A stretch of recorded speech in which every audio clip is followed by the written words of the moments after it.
warahmatullahi wabarakatuh. Kembali lagi bersama saya Novala Andrian, mahasiswi Pendidikan Bahasa dan Sastra Indonesia, Fakultas Keguruan dan Ilmu Pendidikan Universitas Muhammadiyah Malang.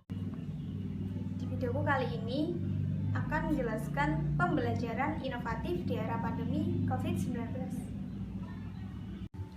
Merebaknya pandemi COVID-19 atau yang biasa kita kenal dengan virus corona menyebar secara cepat dan signifikan di seluruh dunia termasuk Indonesia. Sebanyak 4,32 juta korban terpapar COVID-19, sedangkan 1,48 juta diantaranya berhasil sembuh dan hampir 300.000 korban meninggal dunia akibat coronavirus. Sedangkan di Indonesia, hampir 15.000 terkonfirmasi korban terpapar coronavirus dan 3.000 berhasil dinyatakan sembuh dan 1.000 dinyatakan meninggal dunia. Hal ini tentu saja sangat berdampak di seluruh dunia di berbagai sektor, mulai dari sektor ekonomi, pariwisata, bahkan pendidikan, dan lain-lain. Nah, fokus kita kali ini adalah di sektor pendidikan. Berbagai upaya yang telah dilakukan oleh pemerintah untuk mencegah dan memutus rantai penyebaran virus corona. Berbagai upaya telah diatur oleh pemerintah untuk mencegah dan memutus rantai penyebaran virus corona. Salah satu di antaranya adalah masyarakat dianjurkan untuk tetap berada di rumah, mulai dari belajar dari rumah dan bekerja dari rumah. Untuk itu, semua institusi pendidikan yang ada di seluruh Indonesia mulai dari TK, SD, SMP, SMA, sampai perguruan tinggi dianjurkan untuk melakukan pembelajaran secara daring.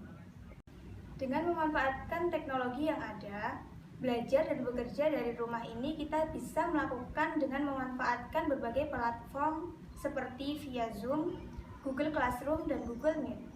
Selain berbagai platform yang sudah saya sebutkan tadi, kita juga bisa memanfaatkan media WhatsApp, Instagram, dan YouTube untuk melakukan pendidikan.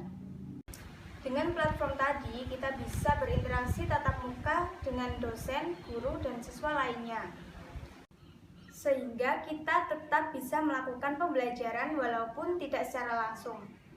Akan tetapi, pembelajaran yang dilakukan secara daring ini tentu sangat membosankan bagi kita. Nah, agar kita tidak merasa bosan selama di rumah, aku mau bagi-bagi tips nih untuk kalian. Karena mulai merasa bosan ketika di rumah, aku biasanya nonton YouTube dan mencoba mencari resep-resep menu makanan yang ada di YouTube dan mempraktekannya secara langsung.